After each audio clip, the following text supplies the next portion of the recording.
llamar Foro Ontaraes.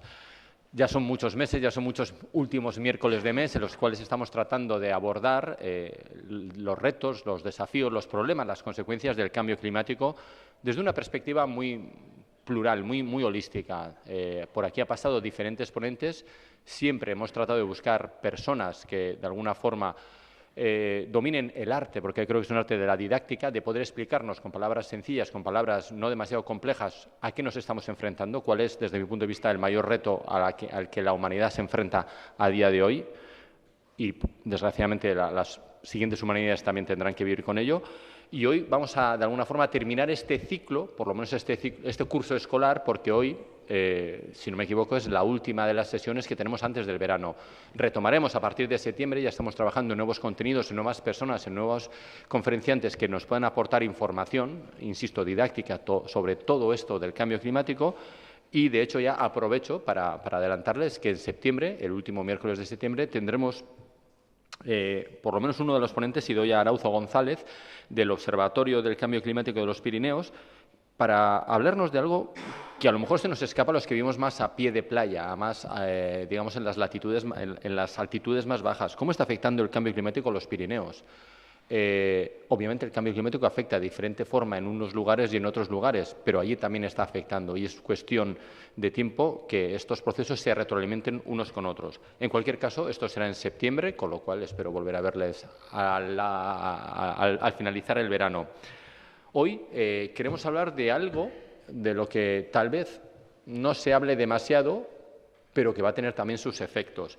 Siempre estamos hablando de que el cambio climático va a tener efectos en las poblaciones humanas, en las migraciones, en las poblaciones, también en los ecosistemas naturales. Va a haber unos desequilibrios. Obviamente, todo el sistema atmosférico de alguna forma se va a ver desestabilizado. La famosa ola de calor africano que nos ha llegado, que todo el mundo está pues, un poco histérica, a lo mejor se enmarca en esta, digamos, descolocación de los modelos climáticos. En fin. Y, sin embargo, no siempre se ha hablado sobre el efecto que este cambio climático va a tener en algunos procesos agrícolas, en este caso, que son los que nos dan de comer o nos dan de beber, en este caso particular. Y es algo que puede afectar de forma positiva, supongo que en muy baja medida, o forma negativa. Y precisamente para hablar de esto, hoy hemos organizado esta, no sé si llamarle mesa redonda, porque mesa redonda no es más bien alargada, pero por lo menos hemos invitado a 4 ponentes, más potencialmente una más, Ana, para precisamente tratar de ofrecer información sobre esto, sobre cómo el cambio climático puede afectar o está afectando a los cultivos vitivinícolas, a la vid, a la uva, y por lo tanto también a la calidad de los productos, del vino, del chacolí, champanes, cavas, etcétera, desde una perspectiva, primero, más técnica, sobre personas que han realizado estudios técnicos sobre este particular, y luego ya también a partir de las vivencias propias de 2 personas que viven y trabajan a pie de viña. Esto será la segunda parte, pero en esta primera parte me van a permitir que les presente a los 2 ponentes, a los cuales agradezco también que estén aquí, que son, cambio de hoja, que son Olatz Unamunzaga, obviamente a mi derecha del todo, es licenciada en Ciencias Biológicas por la Universidad del País Vasco, realizó su doctorado en Ciencias Agrarias por la Universidad de Zaragoza y en la actualidad es investigadora de NAKER. Ella nos va a hablar de una perspectiva más general sobre qué es el cambio climático y cuál es el efecto que tiene sobre los cultivos de la vid en particular y cuando termine le daremos la palabra a Urtzi Leibar, que es doctor ingeniero agrónomo por la Universidad Pública de Navarra y que realizó su tesis, fíjense si es interesante, su tesis doctoral sobre la influencia del suelo y el cambio climático esperado para el periodo 2070-2100 y en particular en la variedad Tempranillo en La Rioja. Y entiendo que es de esto, en general, de lo que nos va a hablar. Pues yo creo que hasta aquí llega mi presentación, más que larga, siempre se me hace eterna a mí. Y en cualquier caso, Olatz, Nedesunean, eskerrik asko, aurrera. Bueno, arratsalde-on guztioi. En primer lugar, bueno, agradecer a la Fundación Cristina Nea por darnos la oportunidad de estar aquí. Y bueno, como me han presentado, yo soy Olatz Unamunzaga de NAKER. NAKER es el Instituto Vasco de Investigación y Desarrollo Agrario. Es una sociedad pública sin ánimo de lucro que está adscrita al Departamento de Desarrollo y Competitividad Económica del Gobierno vasco. Entonces, primeramente, bueno, voy a hacer un pequeño contexto sobre el cambio climático.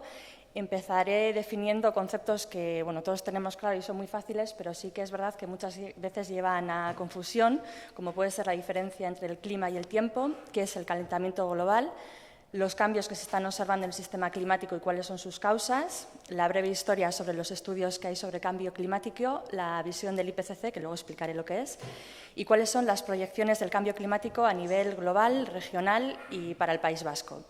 Daré unos breves datos sobre el sector vitivinícola y la influencia del cambio climático en el viñedo, pero bueno, luego Urtzi Leibar nos explicará con todo detalle cuáles son los datos que hemos visto. Bueno, en primer lugar, ¿por qué diferenciar el clima y el tiempo? Muchas veces, y más, por ejemplo, hoy, cuando tenemos un día tan caluroso, pues siempre decimos que la explicación viene dada por el cambio climático. O en el mes de junio, pues también se ha oído muchas veces decir, pues con este mes tan fresco que estamos teniendo, ¿dónde está el cambio climático? ¿No? Primero, diferenciar lo que es el clima y lo que es el tiempo.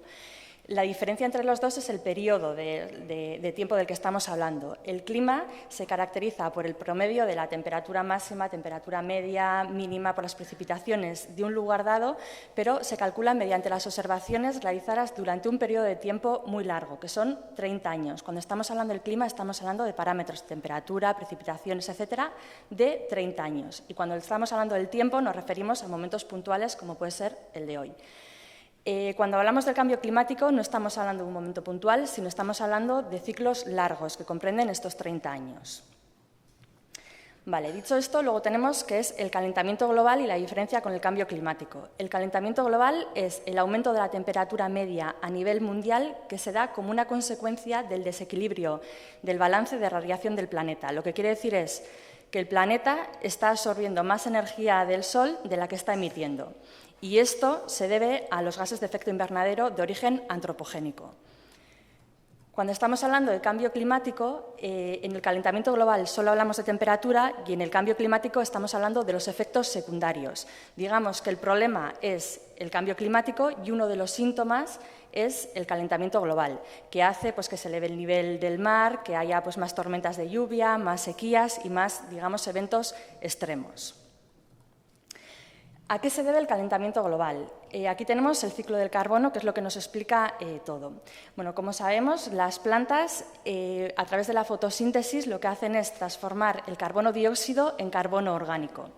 Este carbono orgánico se queda a disposición de los seres vivos y otra parte se descompone, Y luego, por otro lado, tenemos una emisión a la atmósfera de este CO2 a través tanto de la respiración, o sea, este CO2 este carbono orgánico que absorben, digamos, los seres vivos a través de la respiración se emite otra vez a la atmósfera, tenemos una descomposición de la materia orgánica que se ha quedado en el suelo, bien pues las raíces, etcétera, y por otro lado, el factor más grave sería el carbono dióxido que se emite a través de la combustión de energía fósil, de gas natural, las emisiones que se generan a través de la industria, etcétera. Entonces, lo que está pasando es que se están emitiendo muchísimo más emisiones de este lado, que sería por combustión, que lo que está fijando, digamos, las plantas. Entonces, aquí lo que ocurre es que hay un desequilibrio y lo que hace es que haya más carbono dióxido y aumente la temperatura. Como consecuencia, pues aumenta la temperatura. Vale. Que hay un calentamiento en el sistema climático, o sea, no hay ninguna duda. Nadie puede decir que no hay un cambio climático. Sí que es verdad que el cambio climático puede ser también por causas naturales, pero lo que se está viendo es que a día de hoy el cambio climático de hoy es por consecuencia antropogénica. Y eso se ve en estas gráficas. En la primera gráfica tenemos la evolución de la temperatura desde el año 1850 a día de hoy. Lo que se ve es que ha ido bajando y subiendo poco a poco, pero que a partir del año 1950 siempre la tendencia es en aumento. Es decir, estamos en unos límites históricos, unos valores históricos que no se han visto desde el año 1950. Lo mismo ocurre con el nivel del mar, que tenemos la gráfica de abajo. Pues poco a poco vemos que desde el año 1900 el nivel del mar ha ido subiendo. Y estos son datos científicos que son indiscutibles. Vale, este es un gráfico que ahora mismo está como muy en auge tanto en las redes sociales de Facebook, Twitter, no sé si estáis familiarizados, pero estos son los gráficos que emiten desde Berkeley y tienes la opción de meterte en este enlace. Si metemos en Google pues el Instituto para Medioambiental de Analítica, Environmental Analytics de Berkeley, Podemos meter el país, por ejemplo, en este caso metí España, y te da cómo ha ido cambiando la temperatura desde el año 1901 hasta el 2018. En azul están las temperaturas más bajas y en rojo las temperaturas más altas. Entonces, lo que estamos viendo es que en los últimos 15, 20 años solo vemos colores rojos, lo que quiere decir es que la temperatura es bastante más alta si comparamos desde el año 1901. Vale. Si nos basamos en el quinto informe lanzado por el IPCC, aquí en esta gráfica tenemos cómo han ido evolucionando la concentración de los gases de efecto invernadero, del CO2, del metano y del óxido nitroso. Entonces vemos que desde el año 1950, en verde, se indica cómo ha ido aumentando el carbono dióxido y su tendencia también sigue en aumento. En el año 2013 llegamos a 400 ppm, que es más o menos a los valores que estamos hoy en día, entre 400 y 400 ppm. Entonces se ve que la tendencia siempre es al alza. Entonces, estos datos lo que nos están diciendo es que está ocurriendo un cambio climático. No hemos conseguido estos valores, o sea, son récords desde hace 800.000 años. Entonces, bueno, o sea, no hay ninguna duda. ¿A causa de qué tenemos el cambio climático? Bueno, pues el 35% de los gases de efecto invernadero que se están emitiendo a la atmósfera provienen de la generación de la energía. Estos son datos mundiales. El 24% viene de la agricultura, silvicultura y otros usos del suelo, el 21% de la industria, el 14% del transporte y el 6,4% de la construcción. Vale, entonces, ¿qué pasa? ¿Qué es lo que hace este aumento de temperatura? Pues se manifiesta de esta manera. Tenemos las flechas, por ejemplo, en el caso de la temperatura del aire, pues está aumentando, el nivel del mar está aumentando, la cobertura de nieve está disminuyendo. El volumen de los glaciares está disminuyendo, la temperatura sobre la Tierra también está aumentando, la temperatura superficial del agua del mar, lo mismo. Estas son las tendencias o, digamos, las consecuencias que está teniendo este calentamiento global. Vale, y ahora voy a explicar un poco la breve historia desde cuándo se está estudiando este efecto del cambio climático, si es algo que es moderno o no. Pues bueno, como podemos ver, no. Ya Charles Keeling en el año 1958 fue el primero que midió las mediciones de carbono dióxido en un observatorio astronómico ubicado en la cima de un volcán inactivo de Hawái, y ya vio que las emisiones de CO2 que estaba midiendo pues eran más altas que lo normal. Entonces, la verdad es que estos resultados tuvieron un impacto bastante importante en la comunidad científica, porque entonces se creía que los océanos y la vegetación eran capaces de absorber todos los gases de efecto invernadero que se emitían al planeta, pero realmente ya en el año 1958 se vio que no. A partir de entonces, pues ha habido diferentes conferencias organizadas por las Naciones Unidas. La primera fue en el año 1972 y en aquel entonces no se hablaba absolutamente nada del cambio climático. En el 1972 la importancia en cuanto al medio ambiente estaba basada pues, en la contaminación química, en la caza de las ballenas, etcétera, pero no se hacía ninguna mención sobre el cambio climático. Ya en el 1978, en la primera conferencia mundial sobre el clima en Ginebra, ya se empieza a hablar que, bueno, que hay que actuar porque se estaba empezando a ver pues, que realmente la cosa pues, no iba bien. Y en el año 1988 se crea lo que es el IPCC. El IPCC, que bueno, muchas veces cuando hablamos de cambio climático siempre se hace referencia a los informes que lanza el IPCC, pero bueno, ¿qué es el IPCC? El IPCC es un grupo intergubernamental de expertos sobre el cambio climático. Son más de 600 científicos que están trabajando de todo el mundo, que están trabajando en revisar todos los datos que se publican, en hacer, digamos, bueno, aquí tenemos, la misión del IPCC sería en analizar de una forma exhaustiva, objetiva y abierta y transparente la información científica y técnica y socioeconómica también relevante para entender por qué está ocurriendo el cambio climático, qué consecuencias va a tener el cambio climático y cómo nos vamos a poder adaptar y cómo vamos a poder mitigar ese cambio climático. Entonces, son miles de científicos y expertos los que contribuyen en este panel y ya han lanzado 5 informes. Los informes que lanzan siempre llevan el nombre de EAR. Entonces, cuando estamos hablando de cambio climático, pues las siglas AR lo que quieren decir son los informes que se lanzan desde el IPCC. El último se lanzó en el año 2013. Vale. Bueno, ¿y qué nos dicen estos informes? El IPCC, o cuando hablamos de cambio climático, estamos hablando de escenarios. Cuando decimos qué es lo que va a pasar en un futuro, claro, realmente es algo, pues tenemos que partir de diferentes hipótesis. Entonces, estas hipótesis o estos escenarios son los que se llaman el RCP. Entonces, tenemos 4 escenarios diferentes. El primer escenario sería el más optimista de todos, el que considera que las condiciones, que la concentración de CO2 atmosférica en el año 2100 se van a situar más o menos como estamos ahora, es decir, de aquí al año 2100 todas las políticas y planes estratégicos que se han lanzado han funcionado y nos hemos quedado como estamos. Este sería, digamos, el lado más positivo. Luego tenemos 2 escenarios medios en los que se dice que en el año 2100 la concentración de CO2 va a aumentar un poco respecto a la que tenemos actualmente, va a aumentar a 538 ppm o a 670 ppm, y el escenario más pesimista es el que dice que vamos a llegar a cerca de 1000 ppm de CO2.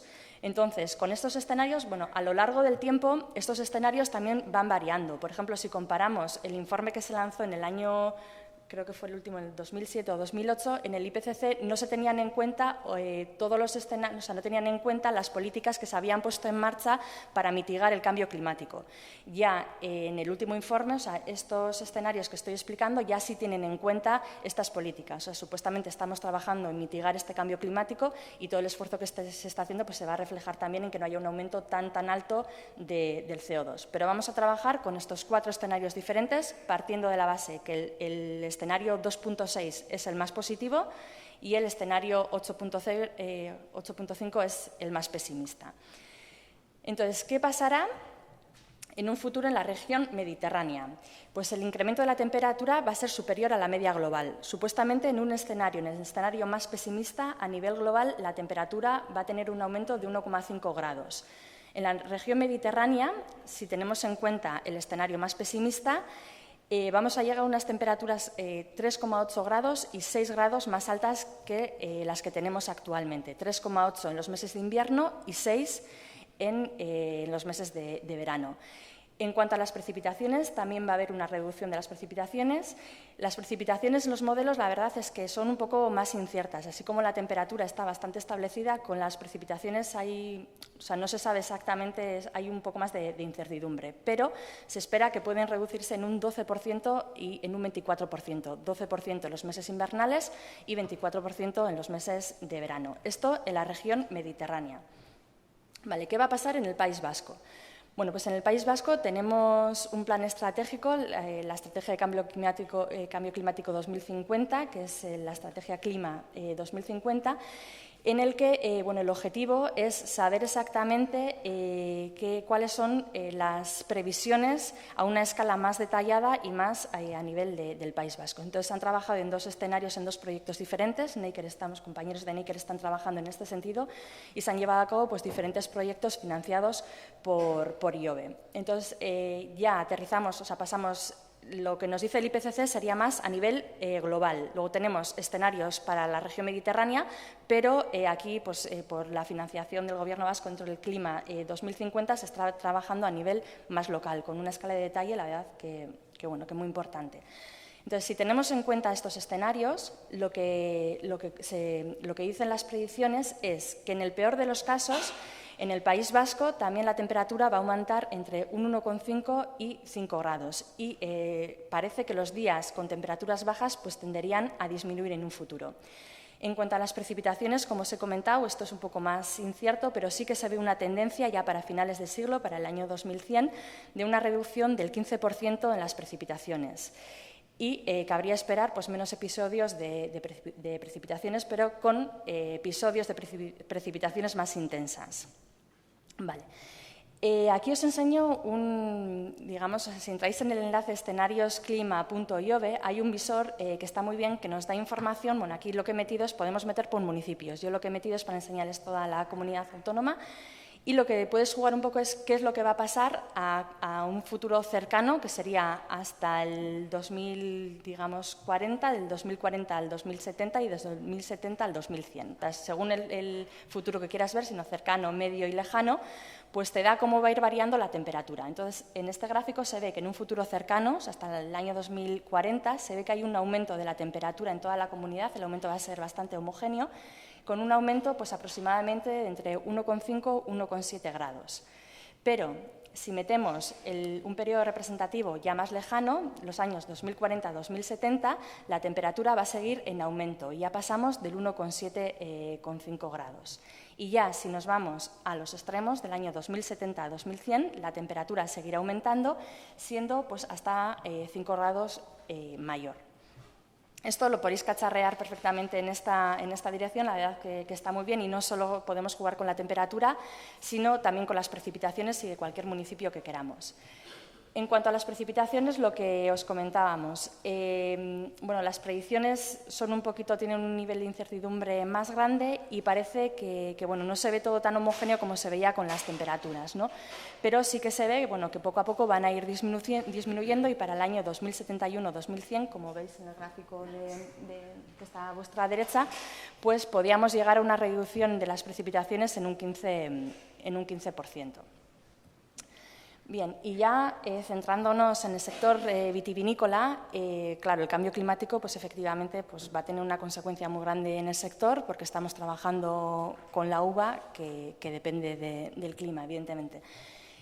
Comentar que bueno, en Europa se sitúa alrededor del 38% de la superficie vitivinícola mundial. En España, en el año 2007, contamos con 967 millones de hectáreas de viñedo. Al final sería pues, un poco el líder a nivel europeo. Entonces, pues bueno, tenemos que conocer muy bien qué es lo que va a pasar con este cultivo porque la importancia que tiene, la verdad, es que es muy grande. En el País Vasco tenemos 13.837 hectáreas de viñedo divididas en 4 denominaciones de origen. El 93% de estas hectáreas está en Rioja Alavesa, pero no tenemos que olvidar también las denominaciones de origen de Chacolí y de Guetaria, de Vizcaya y de Álava. Me he centrado en la Rioja Alavesa por ser un poco lo más grande y lo más representativo y la verdad es que estas cifras dan valor pues, a la importancia que tiene el sector. Estamos hablando del 15% del Producto Interior Bruto en Rioja Alavesa, de un 95% de la producción final agraria en esta comarca la aportan la uva y el vino y que el 80% de la superficie agraria útil en Rioja Alavesa pues, está dedicada al cultivo de la viticultura. Entonces, la verdad es que cobra muchísima importancia y tenemos que conocer muy bien qué es lo que va a pasar, cómo va a afectar el cambio climático en este cultivo y cómo nos podemos ir adaptando. Bueno, en cuanto a cómo va a influir el cambio climático en el viñedo, luego no me voy a parar mucho porque Urtzi va a dar datos muy exactos, pero bueno, sí mencionar que hay diferentes publicaciones. Hay la publicación más pesimista que se cita un poco en todos los artículos científicos, que es la de Hanna del año 2013, en el que decía que el área apta para la viticultura va a descender entre un 25-75% en el mejor de los casos, en ese escenario más positivo, entre un 25 y 75% en el escenario más negativo y entre un 19 y 62% en el escenario más positivo.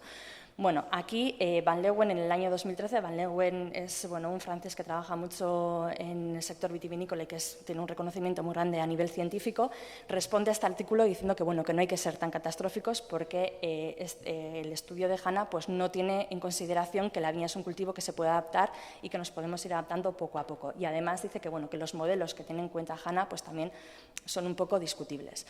Entonces, lo que está claro, lo que es indiscutible es que estamos viviendo un cambio y que va a haber un cambio. Y ante el cambio, pues no sabemos si va a ser positivo o negativo, pero nos tenemos que adaptar. Lo que está claro es que si no hacemos nada, pues vamos a ir mal.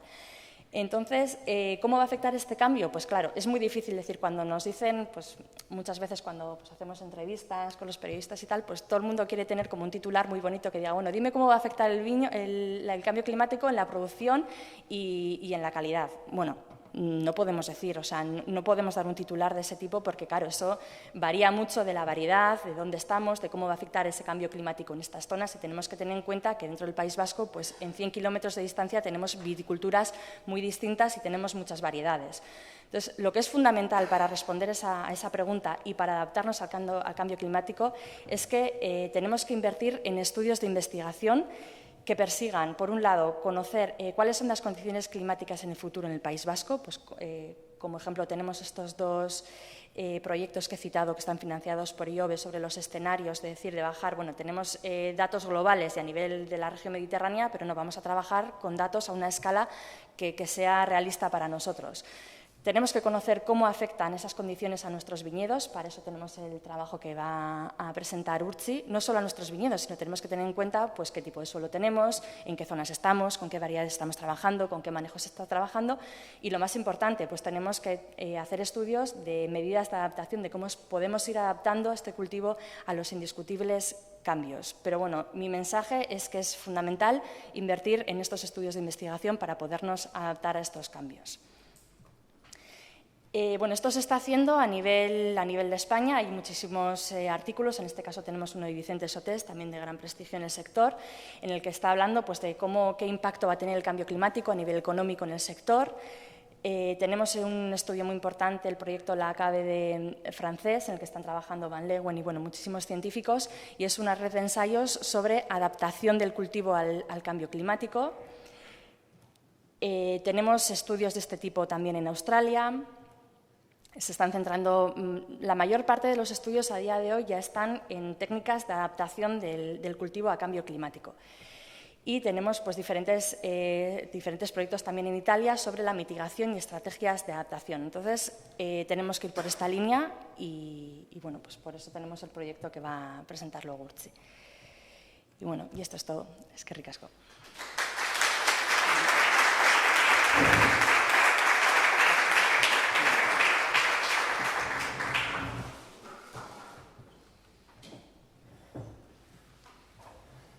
Vale, arratsaldeon, lehenik eta behin eskerrak eman antolakuntzari gonbidapenagatik eta etorri zaten guztiei ere.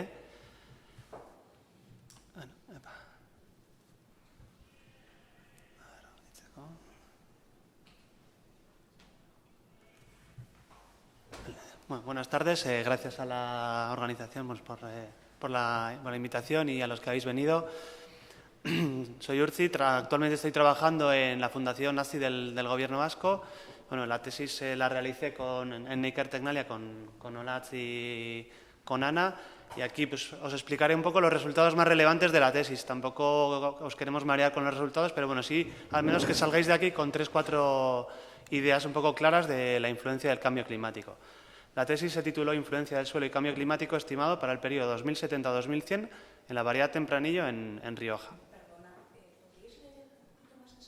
Vale. Lo intentaré. Bueno, aquí voy a pasar rápido las diapositivas en las que Olatz ha comentado un poco la influencia del clima, ¿no? Y principalmente los parámetros que se tienen en cuenta cuando hablamos del cambio climático serían el CO2, la temperatura, la humedad relativa y la precipitación. Nos ha hablado Olatz de los escenarios climáticos pues de 2013, aunque nosotros en la tesis trabajamos con los escenarios de 2007, pues que la realizamos ya hace un par de años, la acabamos, pero bueno, pues se trabajó con los datos de 2007. Vale.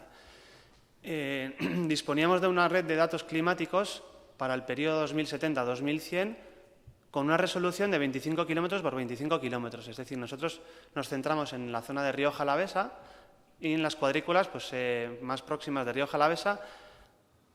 Y bueno, todo esto proviene de un proyecto que se denominó en su día K-Egokitzen y bueno, si tenéis interés, pues hay más información en la página web de Neiker. De esta red de datos climáticos de 25 por 25 de Rioja Alavesa, para el escenario 2071-2100 se dedujeron los siguientes parámetros. Se aumentó la concentración de CO2 a 700 partes por millón. Olatz os ha dicho que hoy en día estamos en unos 400 ppm, pues bueno, nosotros establecimos que para el periodo 2070-2100 los modelos nos decían que aumentaba hasta 700. Iba a haber un aumento de temperatura de 4 grados centígrados, una disminución de la humedad relativa del 12% y un 40% menos de precipitación. Esto refiriéndonos al periodo estival y teniendo en cuenta que el periodo de referencia en el que trabajamos es 1971-2000. Otro factor que consideramos sería el suelo, concretamente la textura, y pues, le hemos trabajado con la variedad Tempranillo pues, por ser la característica de Rioja Alavesa. Vale, por tanto, el objetivo de la tesis, por un lado, fue estudiar el efecto combinado del cambio climático sobre la variedad Tempranillo en suelos con diferente composición textural en condiciones de invernadero. Para ello se trabajaron 3 objetivos específicos, como fueron estudiar la fisiología de la vid, la producción y calidad de las uvas y el estado nutricional de la planta. Como os he dicho, se trabajó con la variedad Tempranillo y se siguió un procedimiento muy habitual en condiciones de invernadero con un método de esquejes fructíferos en el que se autoenraizaban las plantas. Os pongo algunas fotos para que os hagáis una idea de las plantas con las que trabajamos. Una vez que autoenraizaban, digamos que las pasábamos a macetas de 2 litros y asegurábamos una inflorescencia fructífera por planta para que tuviéramos un racimo, y después se trasplantaban ya, una vez que la viabilidad de la planta iba hacia adelante, las pasábamos a macetas de 6 litros. Aquí algunas fotos para que os hagáis una idea. Este diseño, esta diapositiva es importante. Me voy a detener un poco para que se puedan entender los resultados. Decir que el diseño experimental consistió en 3 factores. Por un lado, el primer factor sería las condiciones de invernadero, en el que teníamos 2 invernaderos. En un invernadero simulábamos las condiciones de cambio climático, que serían, como os he dicho, 700 partes por millón de CO2, 28 grados durante el día y 18 por la noche, 33% de humedad relativa durante el día y 53 por la noche. Eso en un invernadero. Y teníamos otro invernadero en el que simulábamos las condiciones actuales. 390 partes por millón de CO2, 24 grados durante el día, 14 por la noche, 4 menos que en las condiciones de cambio climático, y humedad relativa del 45% durante el día y 65% por la noche. Eso como primer factor. Un segundo factor sería el suelo. Aquí trabajamos con 3 tipos de suelo. Cogimos un suelo muy arcilloso de la zona de Rioja Alavesa, que tenía un 41% de arcilla. Un segundo suelo sería ese suelo original mezclado al 50% con arena, que daba como resultado un suelo que tenía un 19% de arcilla. Y un tercer suelo sería el suelo original muy arcilloso de un 25% mezclado con 75% de arena, que daba como resultado un suelo de 8% de arcilla. Por lo que teníamos en cada uno de los invernaderos macetas que tenían estos 3 tipos de suelo. Un tercer factor sería la disponibilidad hídrica, y aquí había 2 tratamientos. Las plantas, las denominadas control, tenían una disponibilidad hídrica adecuada de entre un 20 y un 35%. Y las que denominábamos estrés hídrico les aportábamos un 40% menos que a las plantas control. Es decir, que tenemos un diseño experimental de 3 factores con 2 niveles, es decir, 2 invernaderos, 3 tipos de suelo en cada uno de los invernaderos, y además 2 disponibilidades hídricas, 2 por 3 por 2, pues 12 tratamientos en total, y en cada tratamiento teníamos entre 8 y 10 plantas. Vale, esto, si no se me sigue, me decís, porque es importante para que se puedan luego entender los resultados. Vale, en esta diapositiva podéis ver un poco el esquema del experimento. Empezábamos autoenraizando las plantas, los esquejes llegaban a la viabilidad, y una vez que eran viables entraban en cuajado. Cuajado es un momento importante en la maduración de la uva, que es cuando empiezan a formarse las uvas, y es entonces cuando distribuíamos todas las plantas en los 2 invernaderos, y es cuando empezábamos con las condiciones de cambio climático o actuales. Y las pasábamos también a las macetas con los 3 tipos de suelo y los 2 tratamientos de disponibilidad hídrica. Y vendivíamos las plantas una vez alcanzaban el grado de azúcar entre 21 y 23 grados Brix. Aquí algunas fotos de los invernaderos de la Universidad de Navarra en las que hicimos el experimento, en las que simulábamos las condiciones de cambio climático y las actuales. Y aquí una foto por dentro, para que os hagáis una idea. Vale. En cuanto a las medidas que llevamos a cabo, tomamos medidas en cuanto a la fisiología de la planta, tanto en envero como en vendimia. En envero es el momento en el que la uva empieza a cambiar de color. Al principio es verde y, como es una variedad tinta la Tempranillo, cambia a morado, y en el momento en el que empieza a cambiar de color es el denominado momento de envero. Y la vendimia, que es cuando se realizan las medidas de potencial hídrico. El potencial hídrico nos explica, digamos, la circulación del agua por la planta. Cuanto más negativo es el potencial hídrico, significa que la planta está más estresada hídricamente. Es una medida muy común en varios cultivos y en el viñedo también. También se midieron el intercambio gaseoso y la fluorescencia. Bueno, aquí no os voy a marear, simplemente decir que lo que esto mide es directamente la actividad fotosintética de la planta. Y una tercera medida serían los pigmentos fotosintéticos como la clorofila y los carotenoides. Otras medidas de producción fueron pues, que medimos el número de hojas, el peso total, el peso de raíces, el peso de bayas, entre otros. Respecto a la calidad de la uva, diferenciamos dos grupos. La madurez tecnológica, que se mide en la pulpa, es decir, en el interior de la uva, en el que se midió el grado de azúcar, Brix, el pH, la acidez total, el ácido málico y el tartárico, que son los ácidos pues, predominantes en la uva. Y por otro lado estaría el grupo de madurez fenólica, que se mide también teniendo en cuenta el ollejo, es decir, la piel de la uva, en el que se miden el potasio, el índice de polifenoles totales, los antocianos totales, la intensidad de color y la tonalidad, es decir, parámetros relacionados con el color y con los aromas. Y por último también medimos el estado nutricional, es decir, los macronutrientes y micronutrientes de la uva, también en Envero y en Vendimia.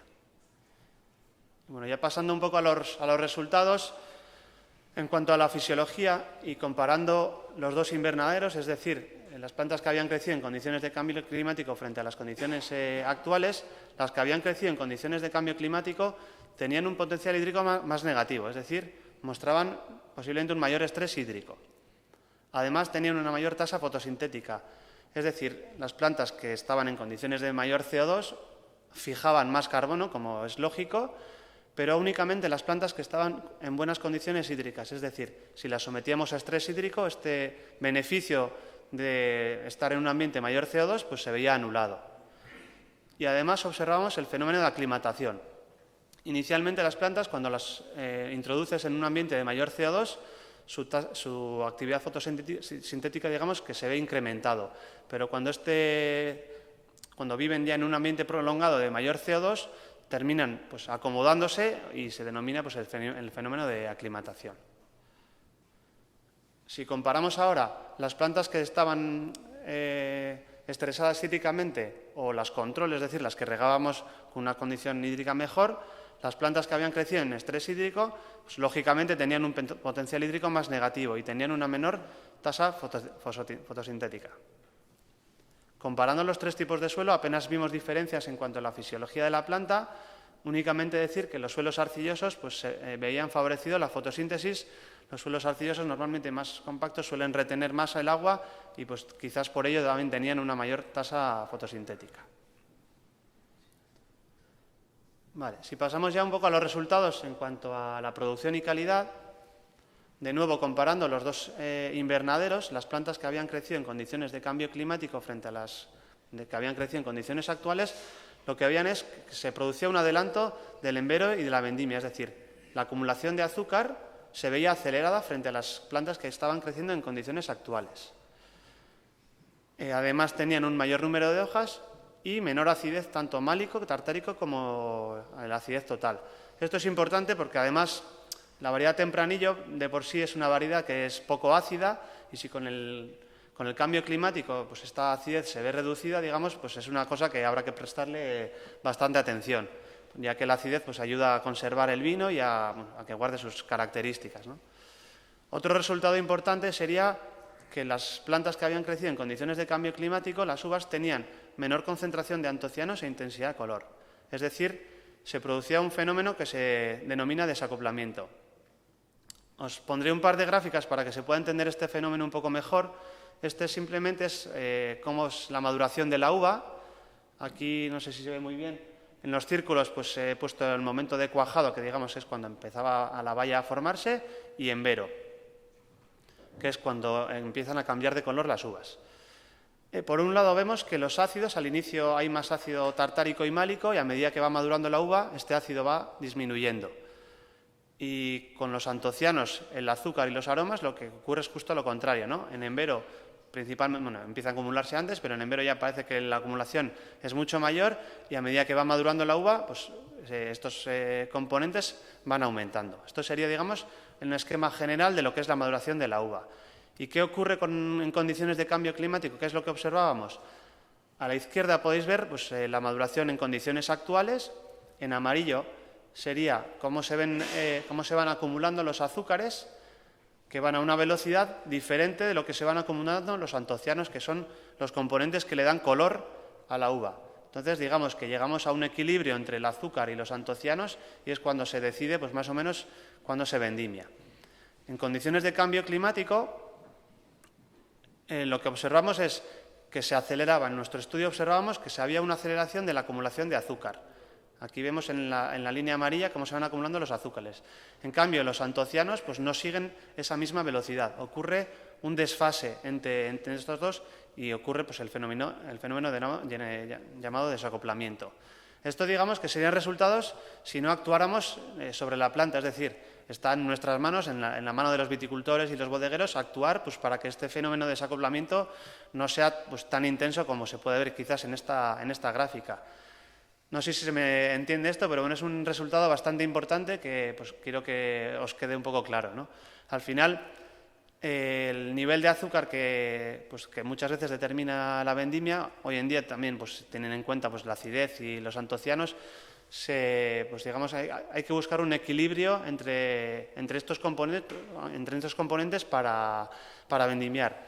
En condiciones de cambio climático, si se ve acelerado el azúcar, podremos tener, pues para obtener, digamos, el nivel de color que tengamos, el nivel de azúcar se seguirá acumulando de una forma más rápida, por tanto, pues para alcanzar ese color podemos tener vinos que tengan pues, mayor azúcar, es decir, después mayor alcohol.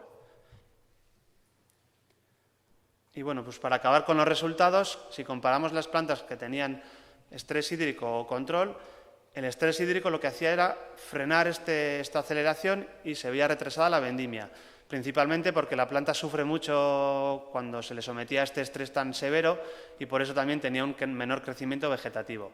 Además, las uvas tenían menor potasio.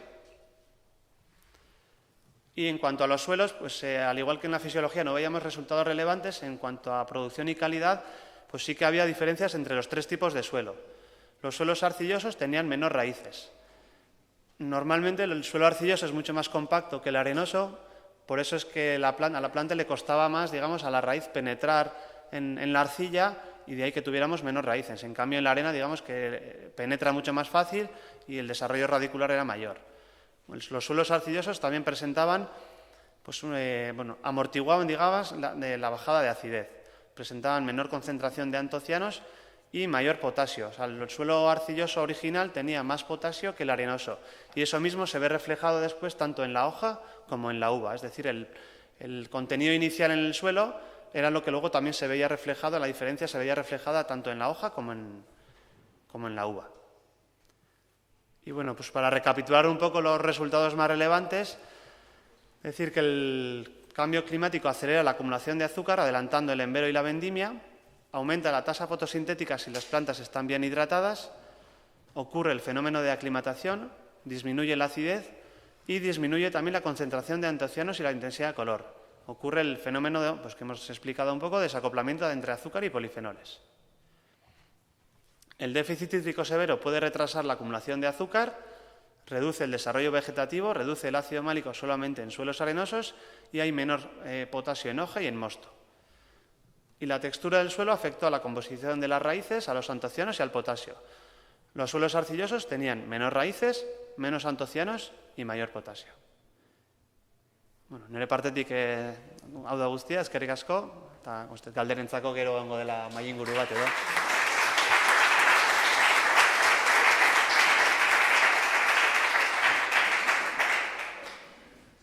Eskerrik asko Latz, eskerrik asko Urtzi, benetan. Gracias por el contexto del cambio climático. Nunca está mal que nos cuenten qué es esto el cambio climático y qué no es el cambio climático y, sobre todo, los escenarios basados en datos científicos. Y, sobre todo, gracias también por contarnos de una forma didáctica las conclusiones más relevantes de tu estudio, que es el tipo de estudio que hay que hacer, entiendo, para ir comprendiendo qué es lo que va a pasar y, desde luego, para tener fundamento para poder luchar verbalmente contra, digamos, toda esa turba que existe de incrédulos económicos. En cualquier caso, visto esta primera parte más técnica, les invito a que ahora en esta segunda parte compartamos quizás algo más apegado al terreno, más apegado a esas arcillas, a esas vides, y me gustaría invitar para que subieran también al escenario a Roberto Oliván y a Garicoitz Ríos. Pues en las sillas de medio son las vuestras, os colocáis como os parezca. Y me van a permitir que les presente también. Garicoitz Ríos Urbaneta es iba a decir la persona de camiseta de rayas, pero curiosamente los dos han venido con el mismo dress code. Garicoitz Urdaneta es el de la derecha del todo. Ríos Urdaneta, perdón, es ingeniero técnico agrícola y tiene un máster en viticultura, enología y marketing del vino. Pero desde mi punto de vista lo más interesante, o por lo menos por lo que estás aquí, es porque es socio fundador y director técnico de Bodegas Itxasmendi, una bodega de Chacolí harto conocidas, además de haber estado en el Consejo Regulador de Chacolí de Vizcaya y es investigador, con lo cual tiene este doble conocimiento como productor y como técnico investigador. Él va a hacer la primera intervención hablando precisamente del Chacolí. Y luego le daremos la palabra a Roberto Oliván, que creo que viene sin PowerPoint ni nada.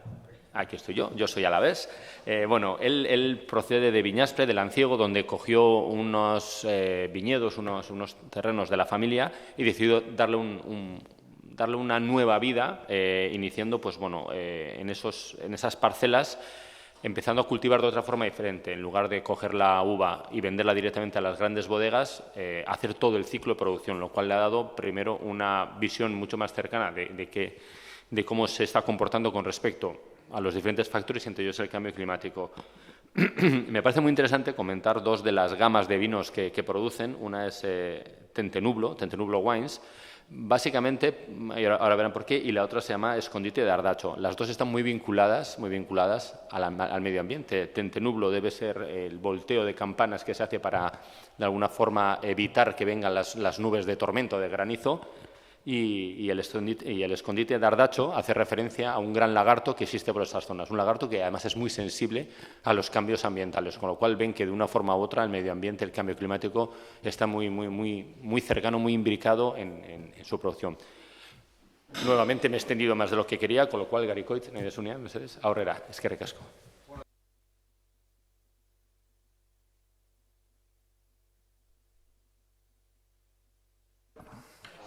Hemos venido a mostrar una experiencia práctica, además de una zona en la que la viticultura prácticamente desapareció de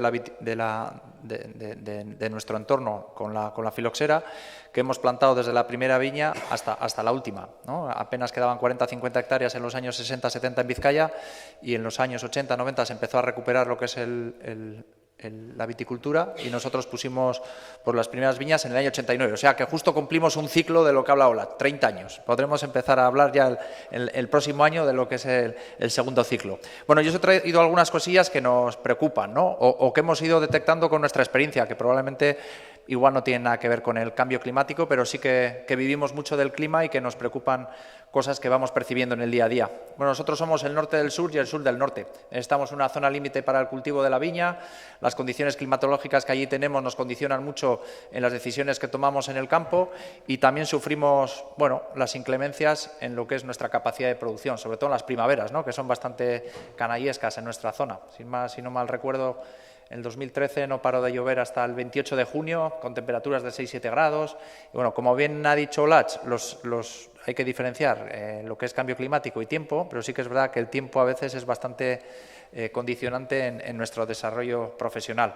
En base a ese clima atlántico que tenemos, pues nos lleva a tomar ciertas decisiones en el ámbito de las variedades, en el ámbito de la filosofía vitivinícola, de cómo actuamos en el viñedo, en todas las decisiones que hay que tomar en la implantación de un viñedo y en el mantenimiento, ¿no? Y que sí que con el paso de los años pues vamos modificando algunas de las que tomábamos inicialmente cuando comenzamos en esta profesión.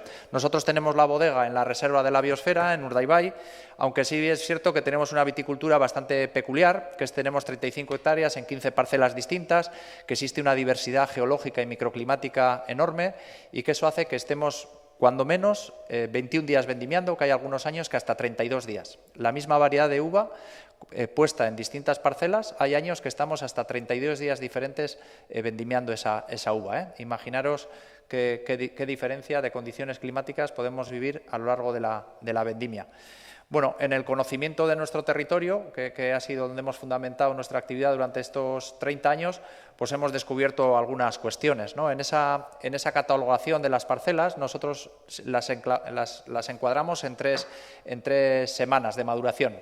La primera semana, curiosamente, es la uva que más madura, la que nos garantiza un poco la estructura de los vinos, generalmente la más sana, la que recogemos más sana. La segunda semana es la que nos aporta un poquito más de complejidad, un poco menos de grado alcohólico, pero más compleja desde el punto de vista aromático.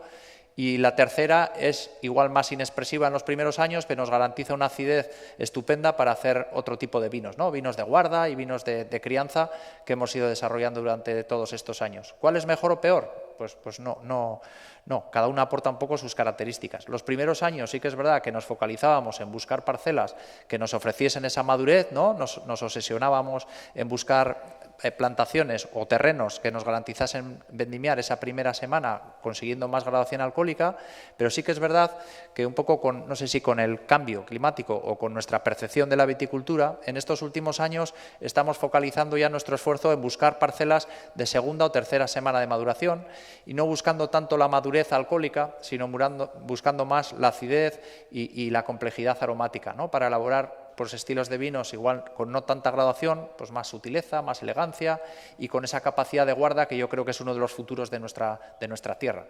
Bueno, además, de hecho, yo creo que el cambio climático para Vizcaya es una oportunidad, para Vizcaya y para Guipúzcoa. Yo creo que los riojanos subirán en breve a comprar terrenos, porque será mucho mejor que las zonas del sur. Es una broma, ¿eh? No. En la primera semana ahí veis algunas plantaciones que las medias de los últimos años pues nos dan pluviometrías en torno a 900 milímetros, zonas más cercanas a la costa, menos frío en invierno, la presencia del mar mitiga más el frío en invierno. Estas horas frío en invierno son importantes en el comportamiento de algunas variedades, por ejemplo, hay variedades que funcionan peor con poca cantidad de horas frío, con lo que habría que replantearse un poquillo, ¿no?, la cuestión varietal en estas condiciones. La segunda semana pues hay un poquito más de frío en invierno, que funcionan mejor algunas variedades y algunas plantas, y también pues llueve un poco más en verano, ¿eh? Podemos llegar a pluviometrías de 1200, incluso algún año 1300, con más horas frío, que en principio para la planta es mejor. Y ya la tercera semana de maduración, pues que generalmente suele haber un poco más de pluviometría, más calor en verano y más frío en invierno. Nosotros trabajamos con varias variedades locales, con Landarrabi Suri Serratie, con lo que es la Isquirio Tandi, la Isquirio Chiquía y Landarrabi Belcha, aunque estas de una forma testimonial, de poquito porcentaje, pero sí que es verdad que el comportamiento varietal ante las condiciones climáticas es muy distinta, ¿no? Por ejemplo, tenemos Landarrabi Suri Serratie que probablemente con el incremento de las temperaturas nos produciese bastantes problemas de cultivo porque tiene cierta tendencia a la desecación y que pues igual en el futuro habría que pensar en ponerla en sitios más fríos, buscando más la altitud o esas parcelas de tercera semana de maduración para garantizar una mejor maduración y la pérdida de la producción y que no existiría estrés hídrico, ¿no? La Isquirio Tandi, por ejemplo, es una variedad que proporciona una acidez fantástica, que quizás ahora es desmesurada, pero pensando en esos incrementos de temperaturas y esa caída de la acidez que se produce en algunos años, como el 2012 o el 2014 o algo en el 2018, pues nos podría hacer mantener esa personalidad que tiene el chacolí, que es la acidez. Yo creo que si algo caracteriza a los chacolís es la acidez, ¿no? Esa acidez vinculada a un clima atlántico fresco y que tiene que ser la carta de presentación de nuestros vinos, aunque exista un cambio climático que nos obligaría a tomar decisiones en las plantaciones. Bueno, entonces el concepto de suelos, de climas, de microclimas, de variedades, un poco de la filosofía vitivinícola es lo que produce los vinos y que no podemos estar cambiando permanentemente nuestro estilo y confundir al mercado. Tenemos que tener las cosas claras e ir tomando decisiones en el ámbito de la viticultura pues en lo que está pasando. Pues sí que denotamos que hay cada vez más inviernos que falta frío, y nos produce pues ciertas dificultades en la brotación de algunas variedades. No sé si es por cambio climático o por lo que sea, pero sí que es una cosa más habitual en los últimos inviernos, bastantes, en los que no hay horas frío suficiente para que las plantas funcionen bien. Hay veranos más cálidos, incluso en una zona que se relaciona siempre con la lluvia, como es el norte de España o el norte del País Vasco, que es Vizcaya y Guipúzcoa. Todo el mundo piensa que esto es una zona muy lluviosa, pues en las parcelas más cálidas algunos años tenemos estrés hídrico, ¿no? que parece que es una palabra que está vinculada a zonas mucho más cálidas. Hay años como el 2012, 2014, que algunas parcelas han sufrido ese estrés hídrico, han parado su actividad vegetativa durante 15-20 días y de pasar de vendimiarse las primeras han pasado a vendimiarse las últimas, ¿no? Y cada vez es más habitual. Esos temperaturas más elevadas nos puede llevar a hacer cambios o que ya no se puede estar planteando otras técnicas vitivinícolas como no mantener un encespado permanente en los viñedos y tener que igual eliminar las parcelas durante veranos muy secos o en algunas filas alternas para evitar esa competencia de la hierba con la extracción de agua, que es una cosa que ya nos empieza a circular por la cabeza y antes era impensable, ¿no?, en nuestra concepción de lo que es la viticultura. Sí que es verdad que hay años en que se adelanta de una manera notable las vendimias, que también es una cuestión que puede incidir en la pérdida de la acidez. Hay años que hemos empezado a vendimiar pues hasta el 15 de septiembre, cuando siempre hemos vinculado la vendimia en nuestra zona pues siempre con el Pilar o con la primera semana de septiembre.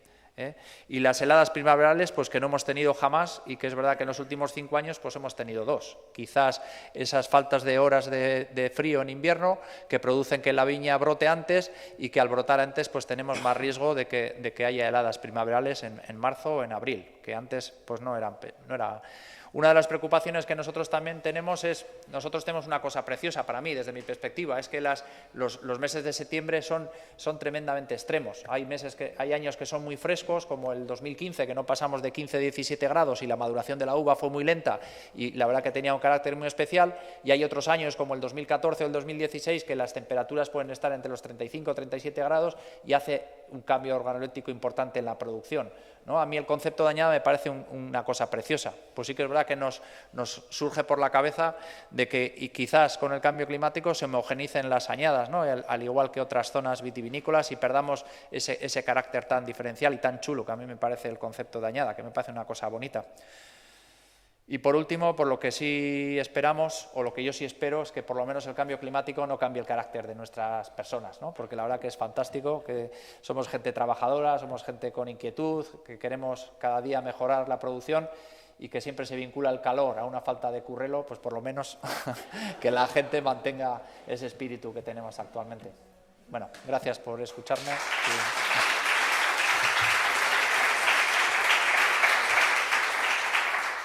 Bien, pues como ha dicho Gary, pues yo vengo de otra zona que es totalmente distinta y en la que posiblemente tengamos más problemas en el futuro con todos estos temas.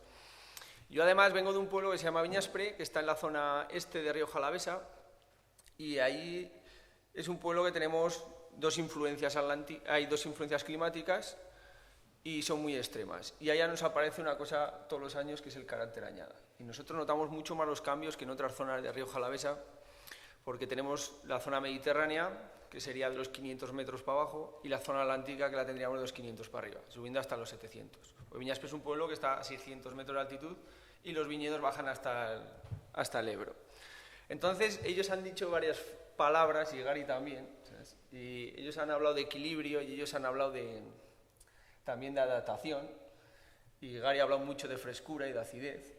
Y un viticultor es una persona que se debe adaptar, ¿sabes? Para conseguir ese carácter añada, que es lo que nosotros buscamos. Porque el problema es de la homogeneización que ha hablado Gary, que viene mucho de los vinos más o menos más industriales, que es lo que podemos hacer nosotros. Nosotros hacemos una auténtica viticultura de precisión, pues ellos manejarán 30 hectáreas o las que sean. Yo manejo 10 hectáreas, estamos 3 personas solo para 10 hectáreas. Entonces, un viticultor, para conseguir adaptarse a todos estos cambios que estamos recibiendo, debe ser una persona muy variable, ¿sabes? Y vive al año. Y a veces todos estos datos que nos planteáis, pues sí, yo cuando me incorporé a la explotación, bueno, yo me incorporé con 16 años, luego estuve en la universidad. Y cuando decidí montar Tentenublo, ¿sabes? Tienes que buscar tu identidad y cómo queríamos que serían todos esos vinos. Entonces ahí empezó el camino de desandar. Y nosotros empezamos a usar técnicas que son todas de desandar, porque yo salí a la universidad con unas ideas y nos hemos dado cuenta que para conseguir ese carácter, que el vino sea fresco y sea un vino directo y tenga acidez, hemos tenido que desandar. Y sobre todo ha venido por circunstancias climáticas, y es cuando te empiezas a dar cuenta de que el clima es el que te va a marcar el camino. Nosotros en 2012, para nosotros fue una añada súper cálida. Salimos al mercado en 2011 con un vino, funcionó, era fresco, tenía buena acidez, una graduación alcohólica moderada, y nos viene 2012 y nos damos cuenta de que allí no va a salir el mismo vino. Si no nos adaptamos, no va a salir el mismo vino. Bueno, entonces nosotros ahí empezamos con uno de los temas que ha ido marcando el proyecto Tentenublo hasta donde estamos ahora, que ya son 9 añadas, y ahora es cuando ya empezamos a ver cuál es nuestra identidad, y me quedarán otras 25 añadas y todavía no lo vas a ver, pero bueno, ahora empezamos a saber un poquito por dónde va nuestra identidad. Y en aquel año empezamos a desandar un poco el camino, y empezamos en 2012 a usar las cofermentaciones. Vosotros habéis hablado de Tempranillo. Tempranillo es una variedad que acumula mucho potasio y entonces tiene poca acidez. Y por lo general crea mucho grado, sobre todo en plantaciones que no están equilibradas. Esa es la segunda fase cuando hemos empezado nosotros a buscar el equilibrio. Pero aquel año yo no tenía el equilibrio y tuve que cofermentar. Tenemos viñedos multivarietales que se plantan así desde hace 100 años, antes de la filoxera también se plantaban en multivarietales y empezamos a hacer mezclas de viñedos. Todos los viñedos se fermentan junto, tenga tempranillo, tenga viura y tenga las variedades que tengas, porque todo complementa para conseguir lo que han dicho ellos, un equilibrio. Y entonces seguimos desandando. Ha habido otros años, ahora en el 2008 tuvimos que empezar a replantar nuestra casa, porque una explotación agrícola es una explotación que tienes que replantar. Entonces nosotros empezamos cómo debería ser nuestro material vegetal. Ellos han hablado, por ejemplo, que han estudiado un clon, que es el RJ43, que es un clon que se ha seleccionado en los años 80, cuando se buscaba graduaciones y se buscaban acideces igual incluso más bajas, que ahí viene la homogeneización de Rioja, el poco uso de los clones. Pues nosotros desde el 2008, todas las plantaciones de mi casa nuevas, hemos pasado de 15 parcelas a tener 30, todas esas parcelas se han reproducido con mi propio material vegetal. Plantamos los patrones americanos, también nos hemos metido con patrones mucho más resistentes a la sequía, que son los mismos que usaba la gente hace 45 años, y estamos en la segunda fase. Entonces ya todos nuestros viñedos siguen siendo multivarietales y seguimos desandando el camino. ¿Sabes? A mí a veces cuando nosotros observamos mucho lo que existe en el entorno, y a Gary también les pasa igual, tienes que observar un poco el entorno porque si no, no sabes leer el paisaje, y ese paisaje es el que te va a marcar los cambios que va a pasar. Y hay veces cuando se habla de cambio climático, o sea, yo vengo de este pueblo que es muy, muy extremo dentro de Rioja Alavesa, y hay una red de regaderas de hace más de 200 años, hecha a mano, y eso significa que en la zona mediterránea se regaban los viñedos. En los años 70 desapareció esa red de regaderas y ahora se ha vuelto a crear otra infraestructura de riego. A veces la viticultura es más cíclica que de un cambio grande, gradual, y por eso es cómo nos vamos adaptando a todo eso. Eso es un poquito cómo trabajamos en Tentenulo. Cada día te tienes que adaptar a lo que te sucede. Y nada más.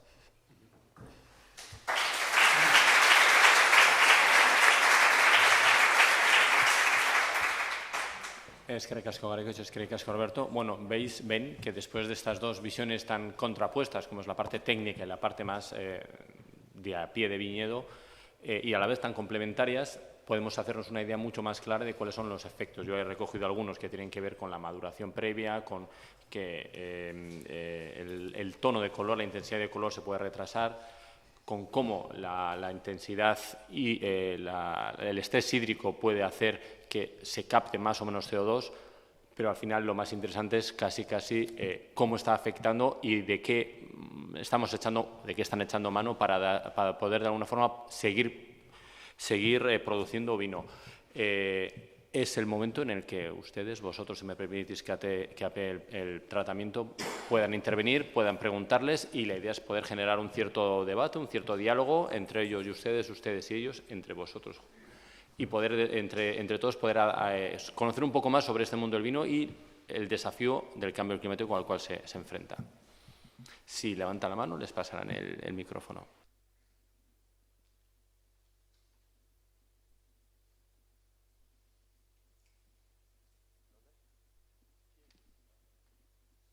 Hola, buenas tardes. Vamos a ver. Primero me quiero presentar para que no haya ninguna dificultad. Soy un ingeniero agrónomo también y he llevado una bodega en Rioja durante 20 años, hace tiempo. La dirección técnica y luego una de las bodegas industriales, como decís.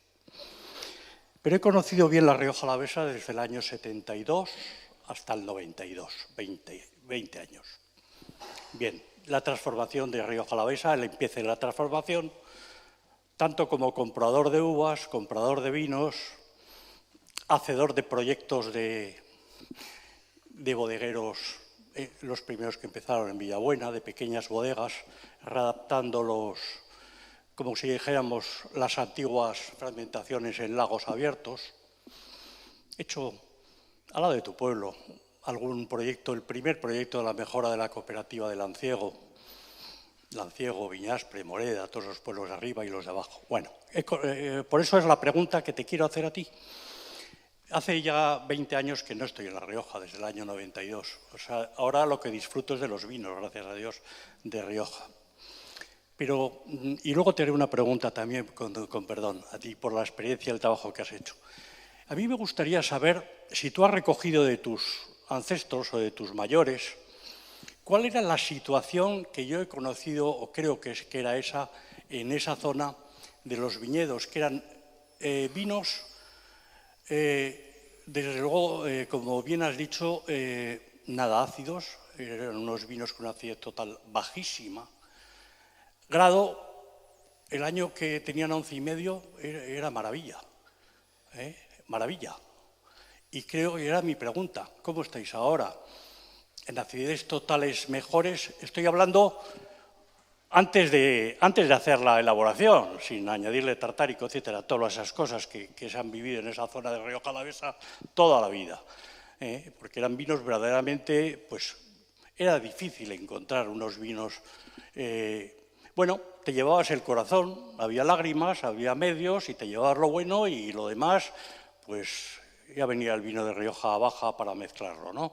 Que era la realidad. Solo había unos vinos decentes en la franja de abajo, vamos a decir, el Ciego un poquito y zonas colindantes. Vamos, no tenían nada que ver los vinos de la Puebla con los del Ciego, por ejemplo.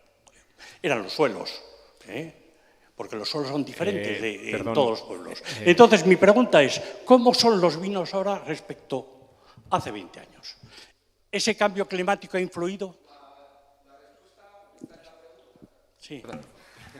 La respuesta la tienes en la pregunta, ¿sabes? ¿Cuál es el problema ahora de Rioja Alavesa? Tú has comentado que los vinos de la Puebla no eran iguales que los del Ciego, ni los del Ciego igual que los del Lanciego, ni los de Viñaspre igual que los del Lanciego. Ese es el problema que tenemos ahora en Rioja Alavesa, ¿sabes? Durante el boom de los años 80, 90, nuevas plantaciones, se ha creado una gran homogeneidad. Y ahora es muy difícil, vinificados todos por separado, identificar cuál es un vino de cada lado. Es muy, muy difícil. Y sobre todo el material que todo el material que se plantó durante los 80 y los 90 es el que ahora carece de toda esa acidez y de todo ese equilibrio. Y por lo general, todos los viñedos que provienen de materiales masales o son ya viñedos viejos tienen esa personalidad. El problema de Rioja ha sido, pues, es una gran renovación que ha habido, gracias a mucho dinero público que ha habido, porque el problema de Rioja Alavesa ha sido una caterpillar, ¿sabes? Y es lo que se ha creado una homogeneidad. Todo el mundo, como dices tú, se han reconvertido todos los cosecheros, todos se han reconvertido de la misma manera, ¿sabes? Todo el mundo elabora con las mismas levaduras, todo el mundo usa los mismos métodos, todo el mundo tiene el mismo material vegetal, ¿sabes? Un viticultor de Rioja, el cheque en blanco que tiene un viticultor de Rioja es su material vegetal. A mí, un vecino mío que me regala una gavilla de sarmiento, ¿sabes? Eso me está dando parte de su casa, porque ese clon no lo tiene más que ese señor. Si es de un viñedo, hablamos policlonal. A mí un RJ me lo puede dar cualquiera, ¿sabes? Pero no sé, a mí Abel me regaló hace poco una gavilla de garnacha blanca y dices, esto es un regalo, ¿sabes? Porque solo lo tiene ese señor, ese clon, que lo ha encontrado y lo tiene guardado y tiene una multiplicación. Eso es el problema de Rioja. En la pregunta tenías la respuesta, ¿sabes? Ahora no se parecen los vinos y ahora estamos empezando a desandar ese camino. Hay varias gente que está trabajando bien, que están intentando desandar el camino para volver a antes de esos 80, antes de esos 70, en donde estaban la diferenciación. Tener un vino de 11,5 grados para mí sería una bendición. Y el de la Puebla, que tendría uno de 14, pues es lo normal. La Puebla tiene un suelo aluvial del Cuaternario, tiene un clima con una influencia mediterránea, tiene otros índices climáticos que el mío, y yo en cambio estoy a 700 metros casi, tengo arcillo calcáreo, tengo areniscas. Entonces el tema es que no se deben parecer a nada. El problema de Rioja es ahora que ahora se parece todo. Ahora es más difícil encontrar un vino diferente que un vino malo, ¿sabes? Si te he dado por... Sí, no, era por saber si estáis ya obteniendo ahí vinos ahora de 13, 12,5, 13. Sí, sí. No, yo el problema que tengo es que obtengo de 14, yo quiero obtener de 13, ¿sabes? Claro, bajarlo. Eso es lo que quiero decir, que ese es el cambio climático que se ha producido, digo yo, en estos... ¿A las zonas altas, como es mi caso, ha beneficiado? Sí. Sí, Mucho. ¿Y a las bajas, pues les ha seguido beneficiando? Pues sí, porque siguen produciendo a kilogrado, pues estamos todos contentos, ¿sabes? Ese es el problema.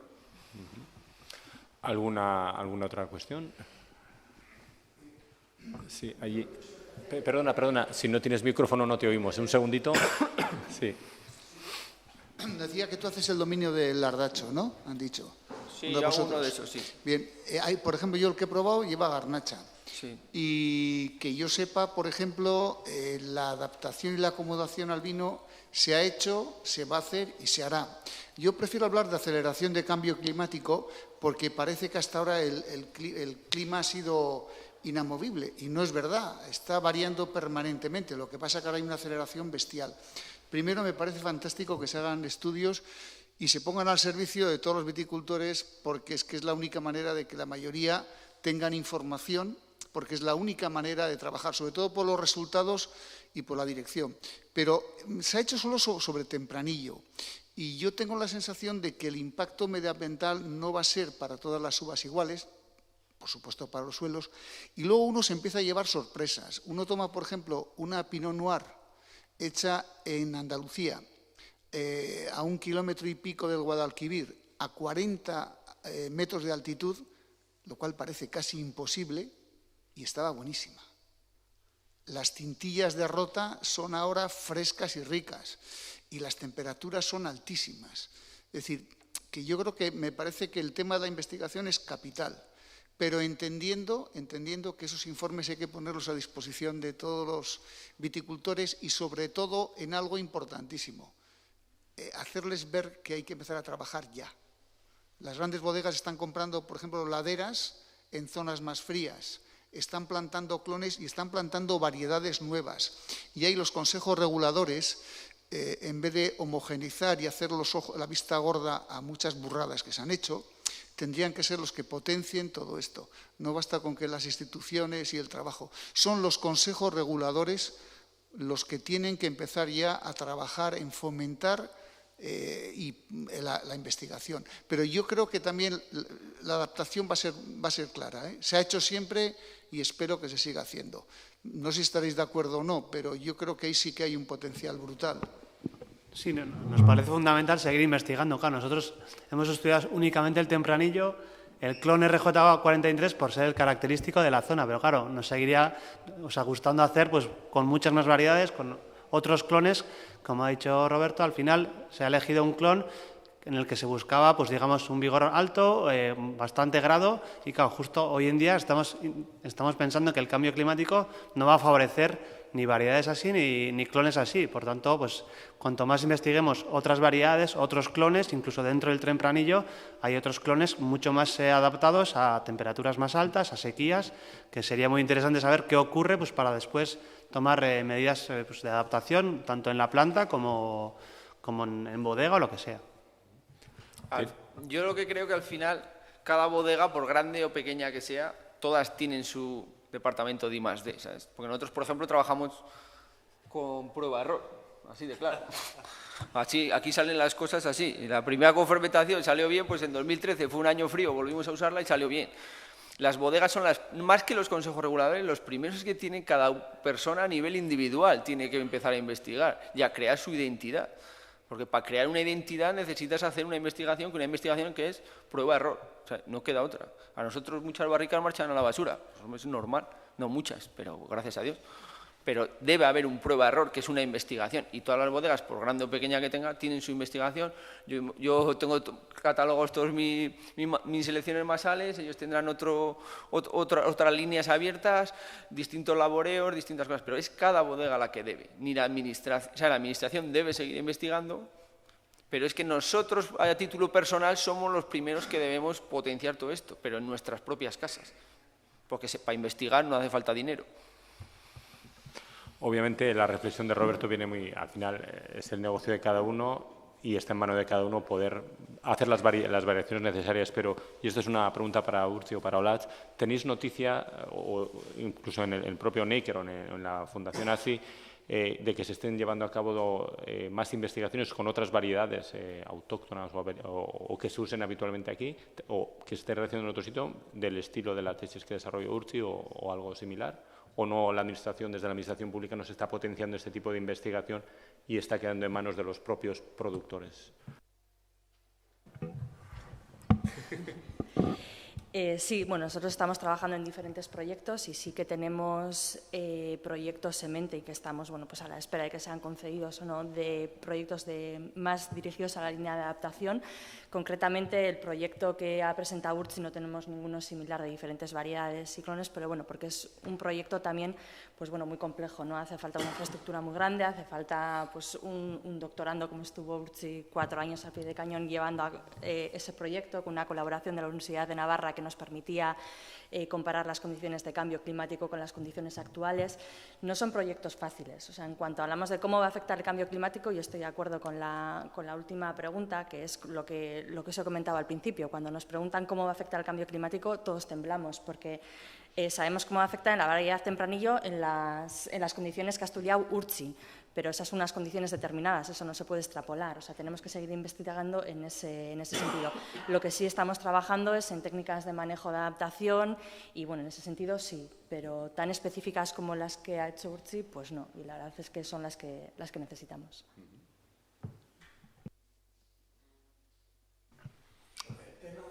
Un segundito, el micrófono, porque es que si no, no se oye bien. Es un segundo solo. Sobre el tema climático que habla usted antes, por ejemplo, ¿qué va a pasar con los mares y con los pueblos que están al lado de costa? Por ejemplo, Pasajes. Si se empiezan a deshelar por ahí, son pueblos que van a desaparecer con los años. Sí, bueno, yo no soy experta en ese caso. Yo te puedo responder según lo que dicen las tendencias y como hemos visto en el gráfico, el nivel del mar, pues evidentemente es una de las consecuencias que está ocurriendo con el cambio climático y está aumentando y la tendencia es que siga aumentando. Pero claro, responder... Hay pueblos... Sí. Pasajes, Gros, como vengan oleadas, el mar siga creciendo, a ver qué irá a vivir a las montañas. A ver, esa es la tendencia, pero también es verdad que tampoco me gustaría lanzar un mensaje mucho pueblo vacío, no pasa muy nada. Negativo en este sentido.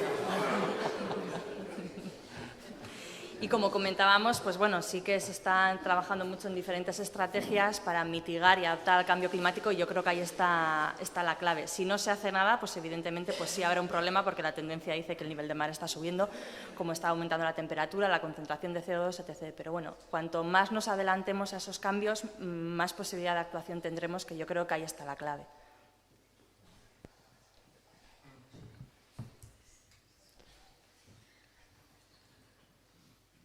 ¿Alguna otra cuestión? El momento, el micrófono. Antes el vino, yo creo que se hacía en cubas grandes, ahora se hacen en cubas metálicas. Antes, ¿qué sabías? ¿Tenían mejor gusto antes que ahora? ¿O los vinos salen igual de gusto? No, te digo, porque antes era todo en cubas grandes, gigantes de madera. Ahora se ve que todos son... El gusto debería venir de las uvas, independientemente del material en el que tú elabores. Un inoxidable no te da gusto, un depósito de hormigón, si está bien gestionado, tampoco debería darte gusto, y una madera sí te puede dar gusto, o no, si es muy vieja, pero el gusto debería venir de las uvas. Si no viene de las uvas, malo.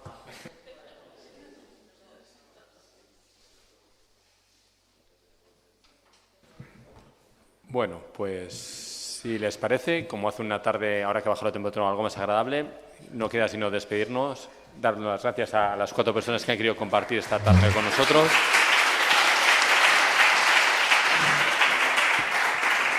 Y en nombre del Departamento de Medio Ambiente del Ayuntamiento de San Sebastián, el Museo San Telmo y Fundación Cristina Enea, que tengan un muy buen verano y nos vemos el último miércoles de septiembre. Eskerrik asko, Torren Guarte.